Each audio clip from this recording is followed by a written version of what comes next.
Praise the lord friends, దేవుని నామానికి మహిమ కలుగును గాక. చాలా రోజుల తర్వాత మరొకసారి మీ ముందు ఒక కొత్త వీడియోతో నేను వచ్చానండి. యాక్చువల్గా ఒక కుమారుడు తన తల్లి పైన ఎంత నమ్మకము చూపెట్టగలుగుతాడు.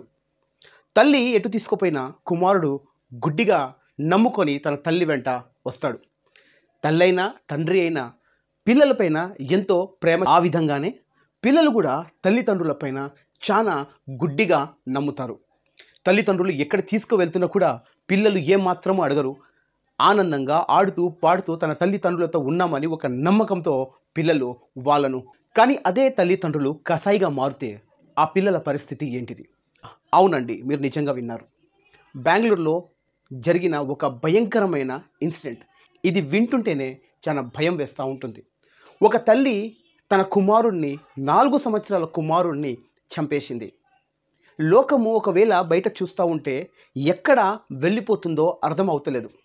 ఎవడు ఇష్టమున్న ప్రకారంగా వాడు జీవిస్తున్నాడు, ఎలా పడితే అలా బ్రతుకుతున్నాడు.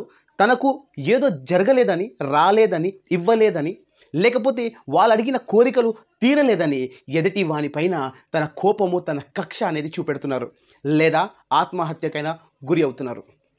ఇలానే ఒక ఇన్సిడెంట్ బెంగళూరులో జరిగింది. మనకు అందరికీ తెలుసు, న్యూస్ అంతా ఎక్కడ పోయినా ఇదే మనకు వినిపిస్తూ ఉన్నది. కానీ వాస్తవంగా ఆలోచించండి, ఒక తల్లి తన సొంత కుమారుడు 4 సంవత్సరాల కుమారుడిని చంపేసిందంటే ఆ తల్లి ఎంత మూర్ఖంగా ఉంటుందో మనం అర్థం చేసుకోవాలి. ఎంత క్రూరంగా జీవించిందో మనం అర్థం చేసుకోవాలి. చిన్న బాలుడు, 4 సంవత్సరాల కుమారుడు, తనకు అమ్మ నాన్న కంటే లోకమే తెలియని ఒక పసివాడు. అలాంటి పసివానికి ఒక తల్లియే కిరాతకంగా చంపితే ఎంత దారుణం అండి. సమాజము ఎటు చూసినా తన సొంత ఆలోచనలతోనే నడుస్తుంది. దేవుని భయము లేని ప్రతి సమాజము దుష్కార్యమే చేస్తూ ఉంటుంది. దేవుడంటే భయం లేదు, సమాజం అంటే భయం లేదు, చట్టం అంటే భయం లేదు.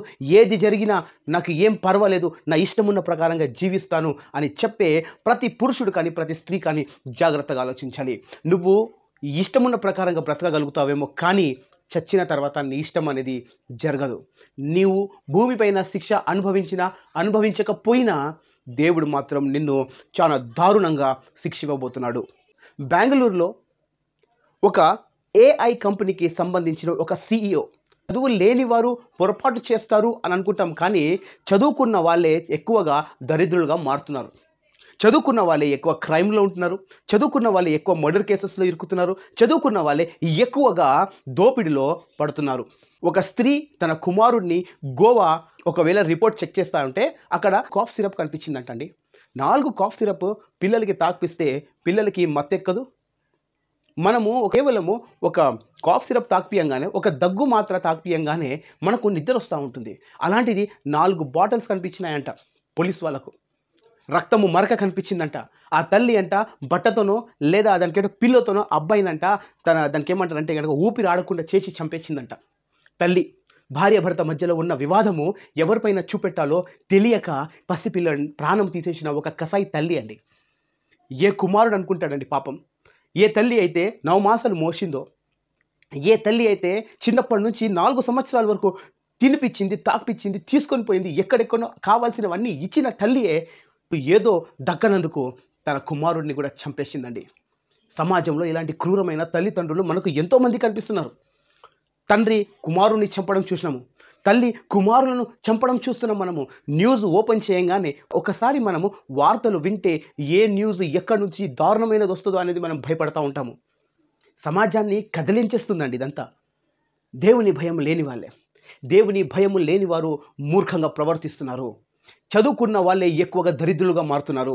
చదువుకుంటే జ్ఞానం పెరుగుతుంది, వాళ్ళు తెలివితో ఆలోచిస్తారు అనంటే చదువుకున్న వాళ్ళు కూడా ఇలాంటి దరిద్రమైన పనులు చేస్తూ ఉంటే చదువు లేని వాళ్ళ పరిస్థితి ఏంటిదండి? ముఖ్యంగా చదువుకున్న వాళ్ళు డబ్బుల వెనుకలో పరిగెత్తుతూ, డబ్బు సంపాదన వెనుకలో పరిగెడుతూ తన కుటుంబాన్ని దూరం చేసుకుంటున్న కుటుంబాలు లేవా? తల్లిదండ్రుల దగ్గర పిల్లలు ఉండకపోవడము, పిల్లల దగ్గర తల్లిదండ్రులు ఉండకపోవడము, ఆ ఇంపాక్ట్ పిల్లలకి ఎంత ప్రభావం చూపెడుతుందో అనేది మనము అర్థం చేసుకోవాలి.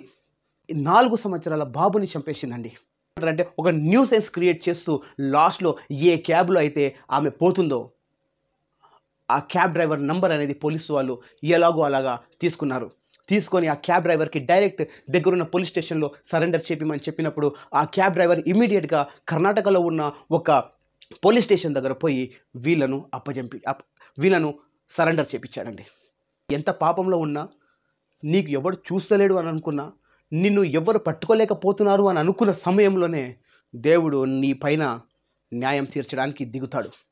దేవుడే నీ వైపు అన్యాయం జరుగుతున్న ప్రతి సమయంలో దేవుడు నోరు మూసుకొని చూడడండి, దానికి సమాధానము ఖచ్చితంగా ఇస్తాడు. అది ఈ రోజు కాకపోయినా, రేపు కాకపోయినా, ఎల్లుండి కాకపోయినా, ఏదో ఒక రోజు మాత్రం ఖచ్చితంగా దేవుడు సమాధానం ఇచ్చి తీరుతాడు.